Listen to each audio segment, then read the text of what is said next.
Barkanmu da zuwa final part. Wato abin ayaba ne duk wanda ya follow wannan tutorial daga part 1 ya zuwa wannan part din saboda jajircewarsa ya kamata mu dan yi walima.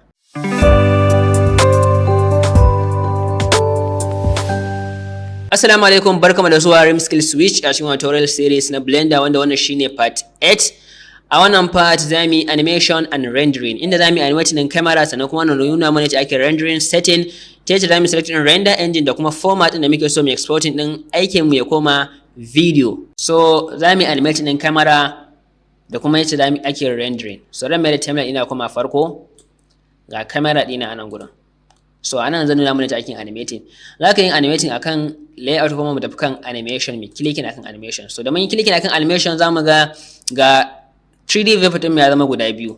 Me suke na zamu dinga iya aiki a nan gurin muna ganin ya ake kasancewa a nan gurin. So not bad. Idan na end mai closing wannan panel din. So abin da zamu fara yin animating shine camera. Bari nuna mana cikin animating shot. Ina nan A to select everything, H to hide na hiding din shi. Shift C na mai da coordinate da world origin. Wannan ba sai follow mai kai kalle ce zan yi misali. Ƙara cube. Ina so cube ɗin ya tashi daga nan gurin ya koma nan gurin.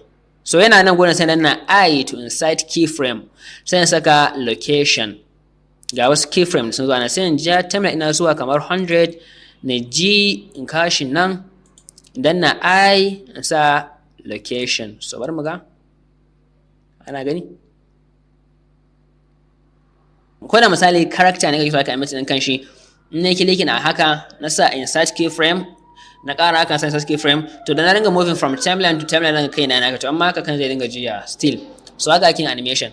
So yanzu ne haka daga nan ina dragging zan ga an samu movement to zan goge wannan alt h ne on hiding din everything muna kallon nan gurin. So bari mu ga wani kalan dabara da zamu yes dabara da zamu shine mu danna 0 mu koma camera view ne clicking akan camera mu danna n mu bude tab din nan mu zo kan items tools view za mu ga camera to view lock camera to view to yanzu na locking din camera ɗin zan rufe komai. Bari mu ga daga ina kamata in fara animation. Daga nan gurin yayi na fara animation. So I sa location rotation wato ya samun keyframe mai dinga reading din location ina kuma da rotation dina to bari in click na kai mu ga ya samu keyframe anan gurin gashi na under location rotation duka ya samu keyframe anan. So na moving zuwa 120. The frames ɗin mu complete is 250 frame muke da su a cikin wannan video. So ina so dan yi animation din shi misali ba wai complete din shi moving kwalli ɗaya ba. So na kashi misali kamar 100 is okay. Sai na danna middle mouse in juya. In koma can bangaren shi ma in kalle shi to amma me sama nan gurin kamar tabbata bai fito ba. So in juyo haka to something like that. Sai na I location rotation to let's see play ana gani. So keyframe din na zan iya yin baya inda da shi daga 100 na kamar ya saurin kashi kamar zuwa kan 140. So barin ƙara gani ba na so ya sauri animation din na yawwa tuta na kada ana animating. Sannan mu lura da wani abu da idan ya taho animation din daga nan gurin yana tahowa a hankali daga nan sai ya fara dan gudu kadan daga nan ya zo tsaya sai ya taho a hankali nan ma rage gudu.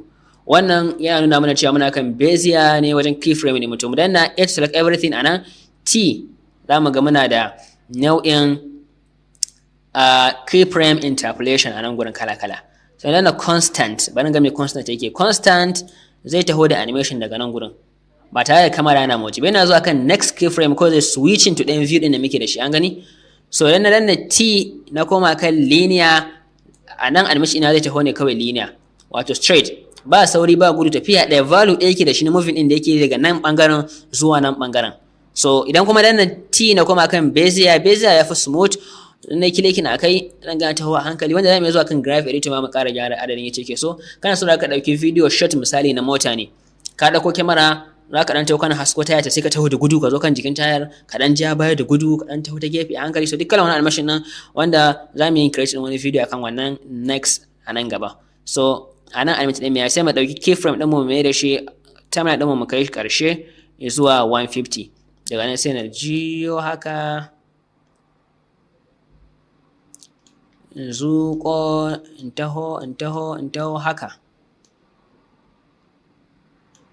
So location rotation. So bari mu ga kuma kan farkon timeline ɗina na space shi na fara video, muna zuwa daga nan kuma kawai sai muka fara taho a hankali haka. So mu danna A to select everything, mu danna T in sa shi a linear, duka shi dinga tafiya in the same speed, wato kawai dinga samun speed din wani bangare na fi wani bangare.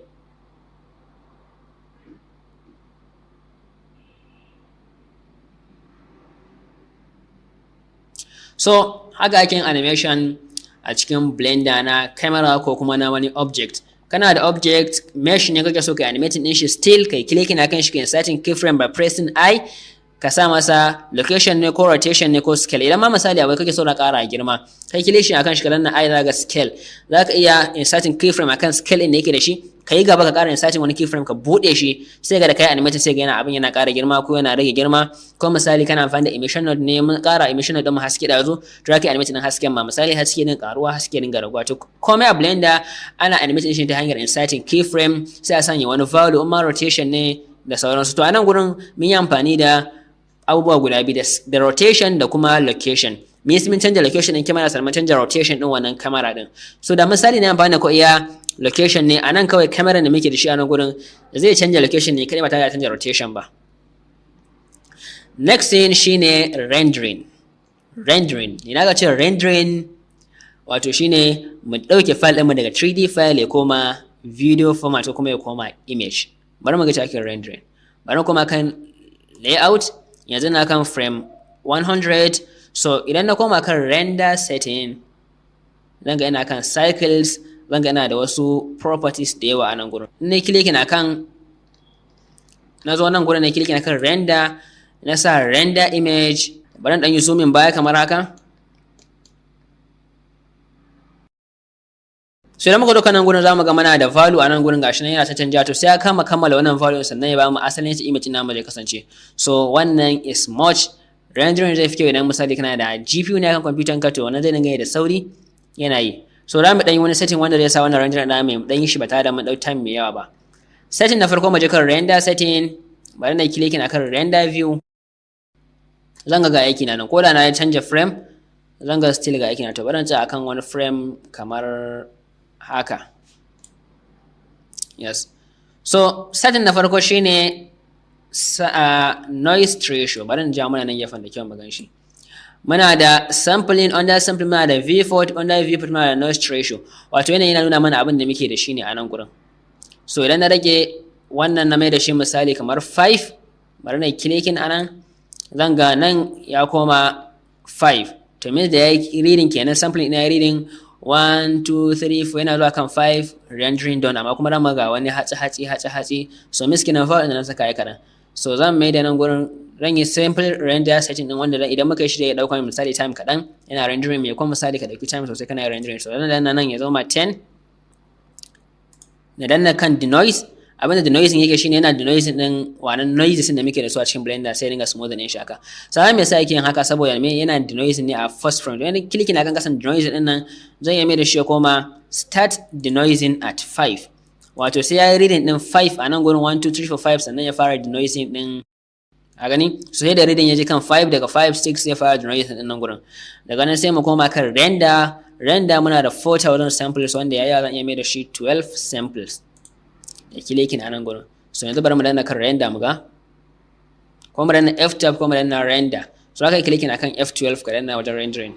So rendering din ya kammala, zamu ga mi rendering din frame 31. So idan ya tashi da rendering din shine frame by frame har ya kammala shi. So akwai ragowar settings da ya kamata mu yi under rendering. Zamu zuwa kasa, idan kana so zaka zuwa color management, zaka change shi from filmic to standard.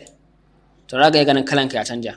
So za mu mai da shi wannan, amma idan muka zo kan bangaren video editing, so mu mai da shi kan filmic, za mu barin shi anan. Na fi so ne rendering din image dina akan filmic, a render ina kuma ran hade sequence dina sai mai da shi kuma standard.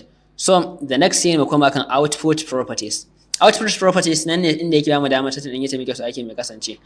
Daga farko da mu ganin resolution din mu, wato muna kan 1920 pixels by 1080 ainihin side region da yake dace. Nan muna kan render region sai kuma frame rate, wato frame rate anan yana ga mana how many frame per second muke so video na mai kasance.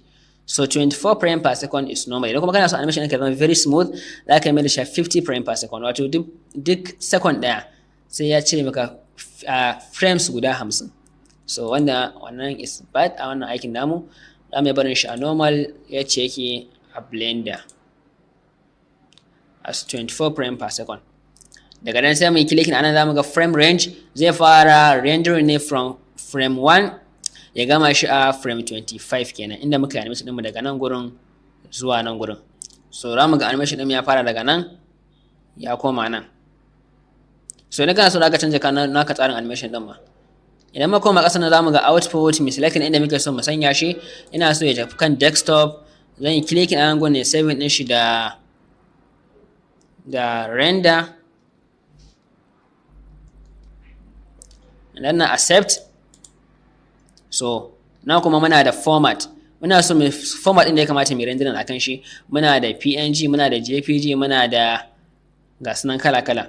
So format din da muna so mu yi aiki da shi a nan gurin shine PNG, wato muna rendering ne a PNG. In ya so sai cire mana shi frame by frame, daga baya sai mu zo mu haɗa shi kuma video.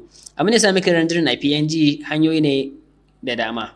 Misali na farko, idan kana rendering a PNG, ko da misali kana amfani da desktop ne wuta ya dauke misali, ko kuma kana amfani da laptop ne ka samu crashing ko not responding din computer har yasa ya fita, zai riga ya save din wannan image din da ka tara already. So in ka tashi zaka dora inda kake ka cigaba. Amma misali idan kana rendering akan image direct sai ka samu wani problem, file din gari yan crashing bayan ya dau lokaci yana yi. So anan zamu iya zaben PNG mai clicking akan shi, mai kasa everything is okay.